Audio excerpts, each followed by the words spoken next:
এই ব্যক্তির জন্য স্বয়ং আল্লাহ সুবহানাহু ওয়া তাআলা তার ফেরেশতারা আসমান জমিনের সৃষ্টি জগতের যত কিছু আছে সব, ইভেন বলা হয়েছে যে গর্তের পিঁপড়া এবং সাগরের মাছ পর্যন্ত এই ব্যক্তির কল্যাণের জন্য দোয়া করতে থাকে। আসসালামু আলাইকুম ওয়া রাহমাতুল্লাহ। আমাদের তাকদীর নিয়ে লাস্ট ভিডিওতে একটা গুরুত্বপূর্ণ টপিক ছিল, সেটা হচ্ছে আল্লাহর কাছে বারবার দোয়া করা, তাই না?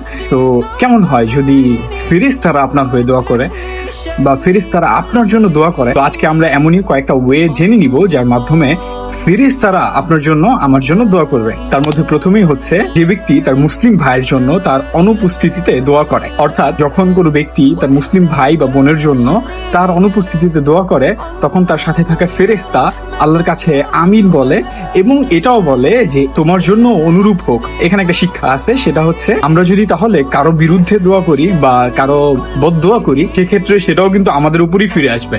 তো সাবধান। 2 নম্বর হচ্ছে এমন ব্যক্তি যারা দ্বীনি ইলম শিক্ষা দান করতেছে। এই ব্যক্তির ক্ষেত্রে আল্লাহ রাসূল সাল্লাল্লাহু আলাইহি ওয়াসাল্লাম অনেক ইন্টারেস্টিং একটা কথা বলছে, সেটা হচ্ছে এই ব্যক্তির জন্য স্বয়ং আল্লাহ সুবহানাহু ওয়া তাআলা তার ফেরেশতারা আসমান জমিনের সৃষ্টি জগতের যত কিছু আছে সব, ইভেন বলা হয়েছে যে গর্তের পিঁপড়া এবং সাগরের মাছ পর্যন্ত এই ব্যক্তির কল্যাণের জন্য দোয়া করতে থাকে।